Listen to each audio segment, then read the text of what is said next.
But it's just weird to me that, like, you allow yourself to feel like society's gonna have an issue with what you're doing because, like, all you're trying to do is just be honest. Like, you think about, like, Paul the missionary, like, he was in jail a lot of times, and, like, it was just because he was willing to say exactly what needed to be said. And sometimes it's not always pretty, and, you know, the people that you're saying it to aren't always going to respond well. But, like, in that sense, are liberal Democrats more Christian than conservatives because they ask for the freedom of expression and freedom of religion? I mean, as far as being able to put an emphasis on equality and being able to express the fact that everybody should have the right to be heard, like, that seems like to me like it's a bigger fundamental right than what other types of political parties or different people as a whole are trying to say. But we're a republic, but we're not necessarily united. We're connected. We're always connected. But I think right now, like, even America's having its own marital issues. I mean, when you think about some of the legislation and some of the beliefs of the different states, like, we're not even right as a nation in being in bed with each other between the parties. I'm just saying there should. And a lot of the social programs that we have in our existence right now has really just afforded a lot of the opportunity to be able to help kind of even the playing field for some different people of some different categories. I mean, if you think about different medical benefits to people that have been given an unfair advantage from birth, I'm not necessarily opposed to allowing some compensation to help with services to aid that person's life and make a better world. No. Right, and as long as we continue to have division between different parties and people not just uniting as a race and as a united republic, we're with the way that our political system is set up, with having both a House, a Senate, and then also having a president that needs to ratify new legislation, you really get into a situation where it's hard for any sort of real good social change to be able to happen based on just the rules alone. And I think that if you look at a lot of our different sciences right now, you'll notice that we're on the cusp of a new exponential factor of technology. Whether that's medical or biological or some of the recycling technologies that we have now, we're starting to find out that next level, that future wave of different things that'll take us to that next level as a species. That's the thing. And if you think about it, we're conquering some of the diseases that have been eradicating our population and stunning its growth.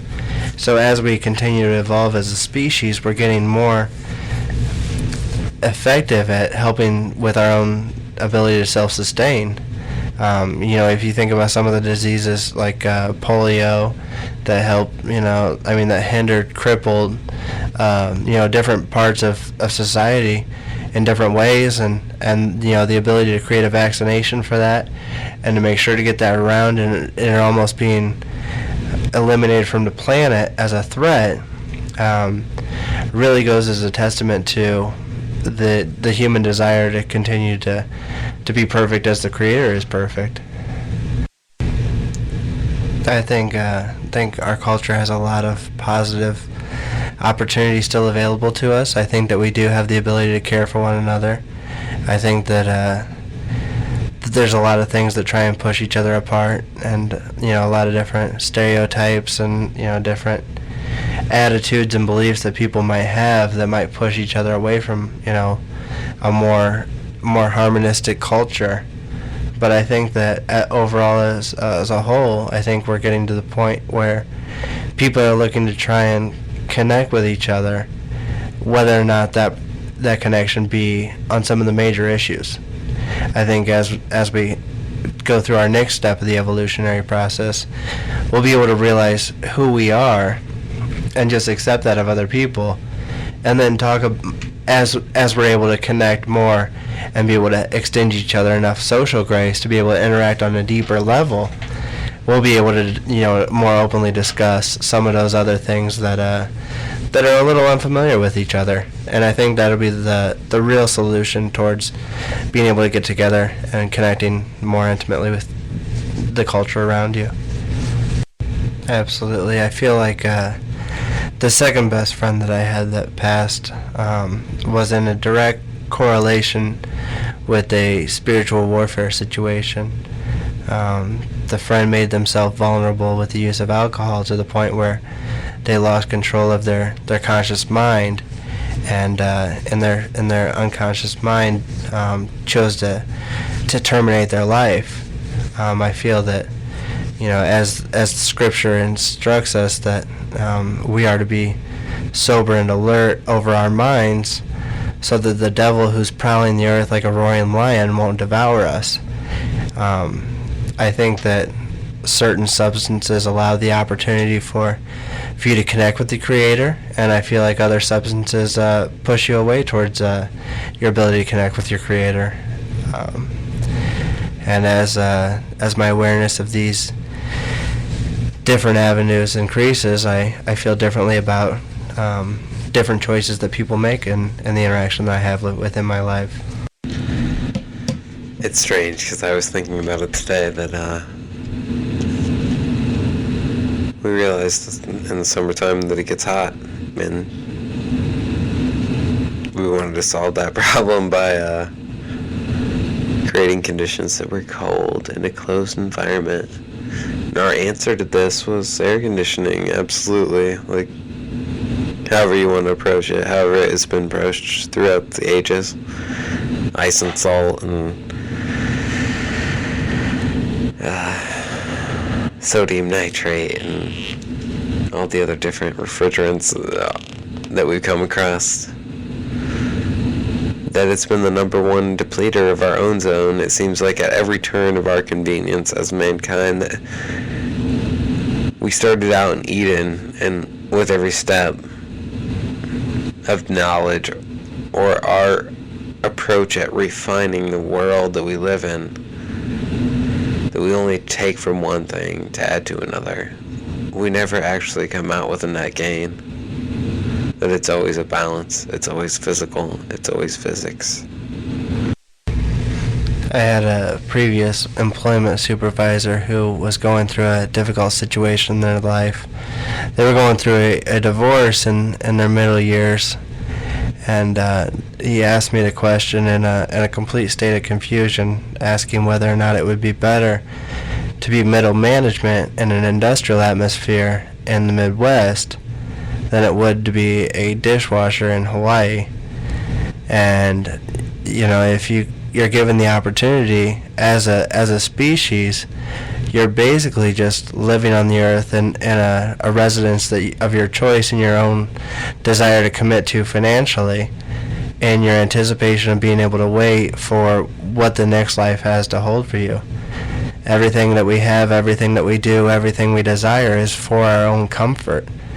And so as we pursue luxury cars, luxury homes, everything is about the amount of comfort or happiness that we perceive that it gives. But we also find that in a point of our culture, with the ability to abstain from our own happiness and having delayed gratification, is really the reason that we've gotten into our credit crisis and all the other forms of entrapment and slavery that have gotten us to the point where we are now, where people have overextended themselves. We're getting to the point where our culture is putting so much burden and stress on ourselves that we've got a disgruntled society. But I also feel there's a lot of us that are given the opportunity to try and make it a positive impact in these people's lives.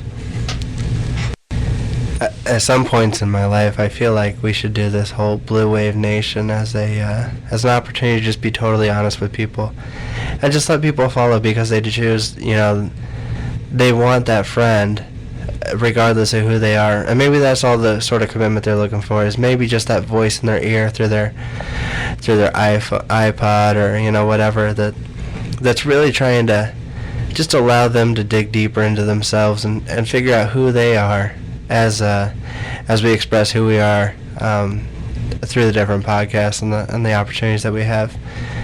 I think that being able to run this opportunity as openly as possible with the audience will only enhance their desire to follow along. I mean, I doubt very, very rarely with any of these huge corporate scandals was there ever a microphone in any room near any of those. I think we have the opportunity to be able to gain the ear of the people. I'd like to be able to continue to just be open and honest about our own personal beliefs and maybe just encourage other people who are questioning. Use the opportunity to be able to tackle questions that the different listeners have and be able to investigate those. It's under our nature to ask why we're here and to ask what we're doing and why. I believe that is fundamentally human nature. And that so any control structure that's placed upon us has to be a choice. Because if we're aware of it and we're against it, it will never work. We'll die. We'll die fighting for a cause that we believe higher in. But if we choose to be tricked, if we choose to think that this life is all that is for us, or that we do not have a responsibility to be good to one another but only to ourselves, then I feel like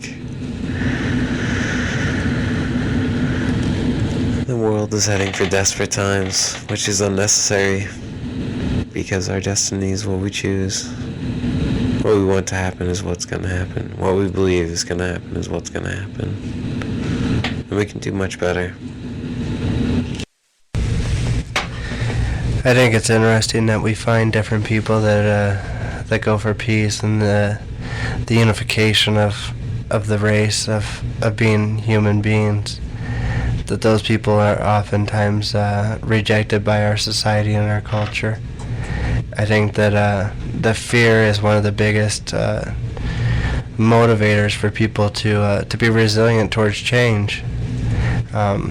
Maybe not necessarily understanding people that have differences than yourself is one of the big reasons that we have a lot of tension in our culture, and it's our desire to have understanding of others and just see everybody as the individual that they are.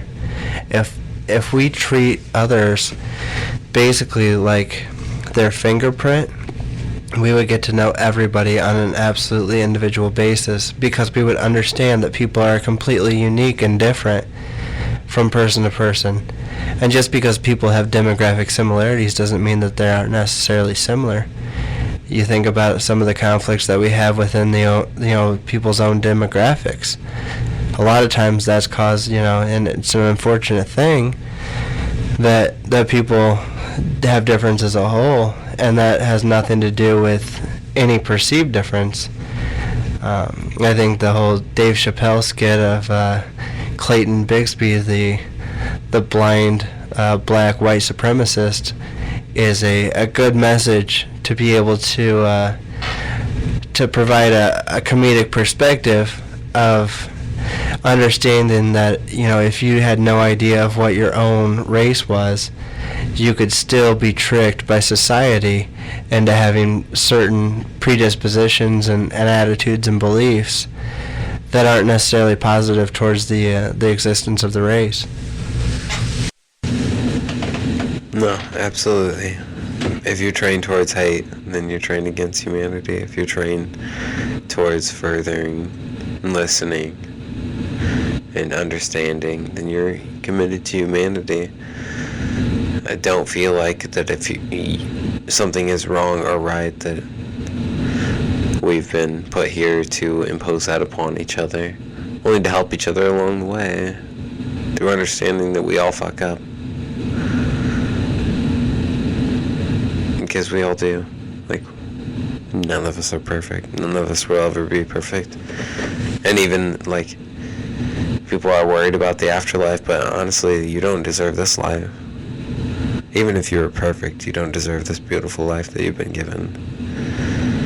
We're all complainers in our own way. Like people who've been given a gift and then they're like, oh, well, this may not be the gift that I had imagined that I wanted. But it's a gift nonetheless. Like, we should be grateful. So do you feel that people aren't necessarily living to their abilities because maybe they feel like our culture and our society expects certain things from them based on their environment in which they were raised? I feel like people feel an overwhelming pressure to be something singularly awesome or singularly wonderful. What's missing the fact that staring them right in the face is that they already are. Like, it doesn't matter what you do for a profession. That doesn't make you who you are. Nor does your name, nor does your life experience. Nearly everything you do, nearly everything at all that you respond to, is a conditioned response. You're an automation. So am I. We're experiencing ourselves through one another. Don't take yourself so seriously. You're beautiful and wonderful, and that's all you need to know is that you're a mystery. And that you should be happy to be alive. On our previous podcast, I made mention of, what if your interaction with being able to be in heaven were similar to being reincarnated as someone who were mentally challenged, but also being able to have the same perception of the world as if they were always intoxicated with some sort of some alternative substance that would create their mind to be in a different direction. You would live your life with an almost certain contentment for your entire life, but yet then also not have any idea of what your perception of yourself ought to be, because you would always be living your life as the experience of your surroundings. I've thought about it before, and what I've come to find out is that not only handicapped people are extraordinarily happy until they realize that they're mentally handicapped, because some douchebag points it out to them. Then they're extraordinarily sad, like for days at a time. I feel like there's an equivalent exchange for everything that's going on, including being handicapped. So, yeah. But I think that also people who aren't necessarily of a mental handicap also realize that they seem to be inferior in a certain way based on other people that they have that perception of. So then it also causes conflict and tension, but as somebody who's able to try and deal with that pain and hurt more appropriately, it doesn't necessarily last quite as long. Mm-hmm. But when you get other substances involved, a lot of times you'll see fights breaking out in bars. It's because under different chemical reactions and circumstances, the brain will react differently. And as you have these points of natural conflict, the mind will react different ways, and people will have different arguments and fights based on their own accord and their own beliefs. The devil's trolling, waiting for you to be vulnerable. Anything that makes you vulnerable should be eliminated. And that's from each person's individual lives.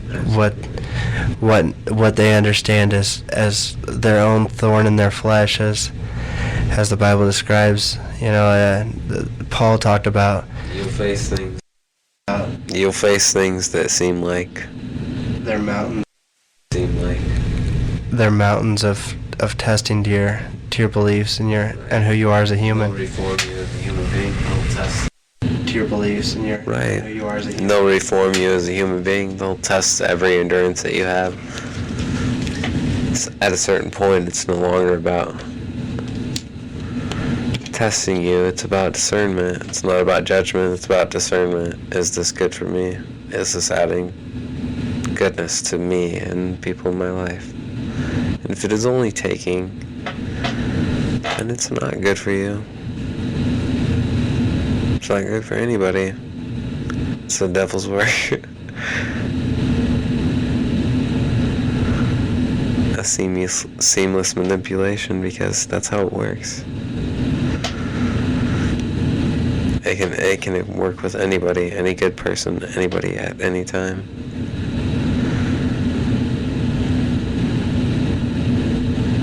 But it's easy to stand against. It's easy to recognize, because it's absolutely a black hole of love. It gives no love off. It only takes love. I've oftentimes thought about some interesting people throughout the course of history that I've read about, who at the point of their own life felt like they've achieved everything that they were supposed to accomplish, have ended up taking their own lives. How do you feel about their human perspective of maybe the afterlife and their attitude about what each of their lives' mission is? I think that it's easy to see that most people are going to live through life and not contribute much to humanity as a whole. So if you're of the mindset that that's what you're here to do, is to contribute something to humanity, and you've already done that, then I feel like we all have an ache to come home. We all are cut off from the source, and we all want to go home. In a way, we all want to rest. Like, even if we're doing good, it's still a lot of work. I don't think that's uncommon, but I don't think it, just like you didn't choose to come into this world, it's not your choice to come out of this world. And you may think that you've filled your quota, but it's not for you to decide. You're just another expression of God, just like any other one. You have your own will. That's what separates you from everything else God's made. I feel it's interesting that Gus shared his perspective about his perfect ideal companion, and a lot of the attributes that he's seeking would be a companion that would fulfill a hole in his heart, that would be consistent with what the kind of companionship that God could provide in his life. And maybe, different people find that at different points in their lives. Yeah, I think that we're all looking for somebody to singularly place their love on us, but that doesn't necessarily need to come from a person that is already there. It'll come to you more effortlessly if you given to the idea that it's already on you. You already have perfect love on you, so anything over that is just a bonus. Makes it much easier to be grateful for, instead of an expectation or a quota that needs to be fulfilled for you to be happy. And if it's compromised, or if it's not exactly how you fantasized about it, then it's not fulfilled. Every good lie has a seed of truth, and that's why the work is so flawless. It's because we're all looking for the one, but also not wanting to be the one. We want to be ourselves. We want to be what we came as, but we don't want to be perfect, but we want a perfect person. It's interesting. I feel that as people experience different contentment in their life, they realize that they're in this life that we have together, and that it is a journey. And I think people take life too seriously and trying to make sure that they plan for a better tomorrow, and then they never get the opportunity to live for today. I feel like I've got a unique situation where I have a set of grandparents who uniquely grew up through the Depression era, and were able to save everything that they had, but they never really enjoyed themselves. And as they get older, they find out that they didn't have the opportunity to do a lot of the different experiences in life they wish that they might have been able to do. And I think that there's maybe not necessarily anything wrong with having a living will bucket list of how you want to live your life. If I think this Tim McGraw song, "Living Like You Were Dying," the whole idea of having received from a doctor, the whole idea that you're basically getting your own notice of your termination, how things would be different and altered in your life. Without living your life with accountability to the Creator, you're not giving yourself the opportunity to be able to serve in the capacity in which they may want you to serve. Yeah.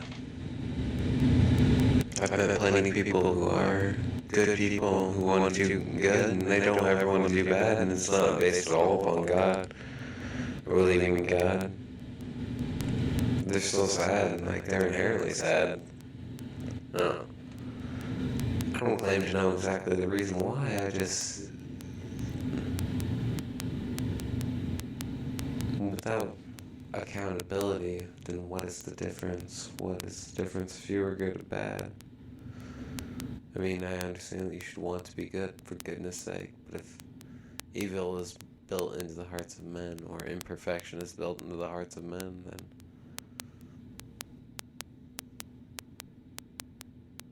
it seems like it should be divine to choose goodness.